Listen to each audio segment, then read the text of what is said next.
ابن انشا نے کہا تھا، چلتے ہو تو چین کو چلیے۔ جانے ابن انشا نے چین کے سرسبز پہاڑوں اور ہری بھری فصلوں سے لہلہاتے کھیتوں کو دیکھ کر چین جانے کا مشورہ دیا تھا، یا وہاں کی صنعتی ترقی کو دیکھ کر؟ اگر ہرے بھرے مناظر کو دیکھ کر یہ کہا تو انہوں نے اٹک خرد کا ریلوے اسٹیشن اور اس کے اطراف میں لہلہاتے مناظر نہیں دیکھے ہوں گے۔ فطرت کی ہریالی دیکھنا ہو تو اپنا پیارا ملک پاکستان دنیا میں جنت ہے، بس محسوس کرنے والی آنکھ چاہیے۔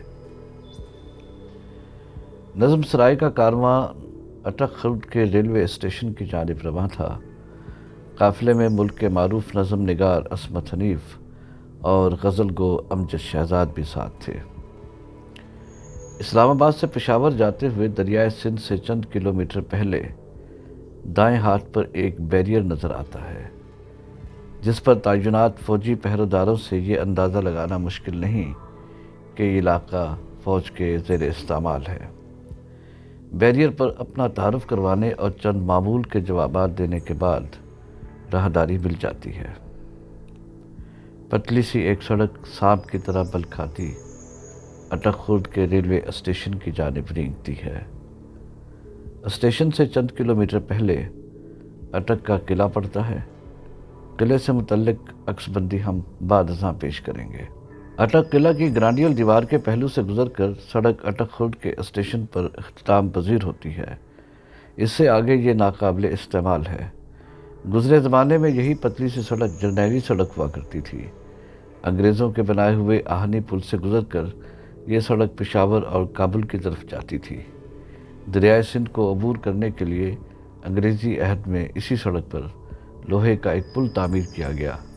یہ پل اس امر کا متقاضی ہے کہ اس کی تاریخ اور مہندسی حیثیت سے متعلق الگ سے بات کی جائے، لہذا پل کے متعلق فلم بندی بھی ہم بعد میں لائیں گے۔ لیجئے ہم پہنچ گئے ہیں اٹک خرد کے ریلوے اسٹیشن پر۔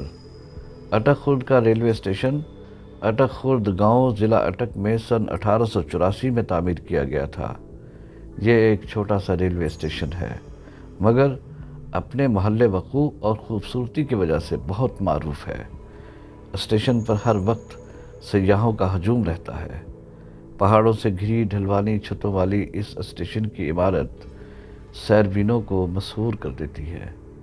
عمارت کی تعمیر گھڑے ہوئے پتھروں سے کی گئی تھی۔ خوبصورت محرابیں، اونچی چھتیں، چمنیاں اور سرخ رنگ کی ٹین کی چھتیں منظر میں رنگ بھر دیتی ہیں۔ یوں لگتا ہے جیسے کسی یورپی ملک کے ریلوے اسٹیشن کو یہاں لا کے جوں کا توں جڑ دیا گیا ہو۔ اس پر مستزاد یہ کہ چاروں جانب ہرے بھرے پہاڑ اس جگہ کو جادوئی حسن عطا کرتے ہیں۔ یہ پہاڑ جنگلی حیات کی جنت ہیں۔ اس اسٹیشن کی یہ تعمیراتی خوبی الگ سے ہے کہ یہ انگریزی حرف ڈی کے مشابہ ہے۔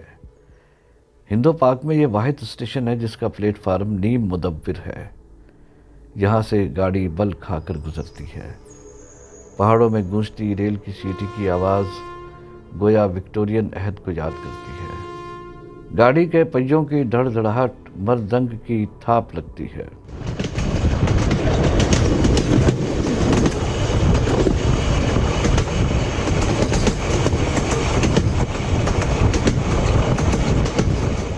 اس اسٹیشن پر آج کل کوئی گاڑی نہیں رکتی۔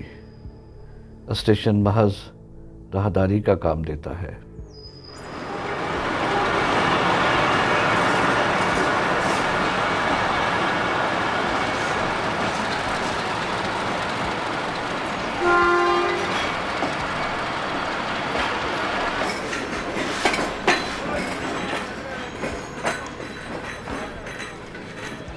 سیاحوں کی سہولت کے لیے پاکستان ریلوے نے سفاری ٹرین کے نام سے ایک گاڑی راولپنڈی اسٹیشن سے اٹک خرد تک چلائی ہے۔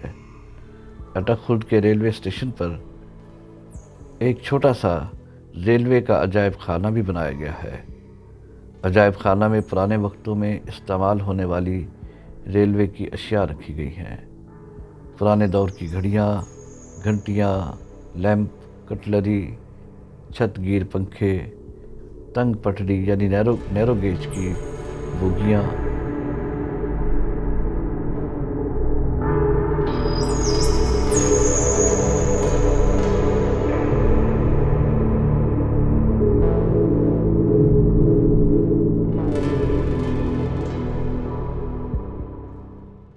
دستی سائرن، ٹائپ رائٹنگ مشین، انجنوں کے پرانے ماڈل، ساگوان کی لکڑی سے بنی آرام کرسی اور بہت کچھ۔ ناظرین، جیسا کہ ہم آغاز میں بتا چکے ہیں کہ اس سفر میں منتظم نظم سرائے کے شاعر دوست جناب عصمت حنیف اور امجد شہزاد بھی ہم رکاب تھے۔ آئیے اٹک خرد کے اسٹیشن کے حوالے سے عصمت حنیف صاحب کے خیالات سنتے ہیں۔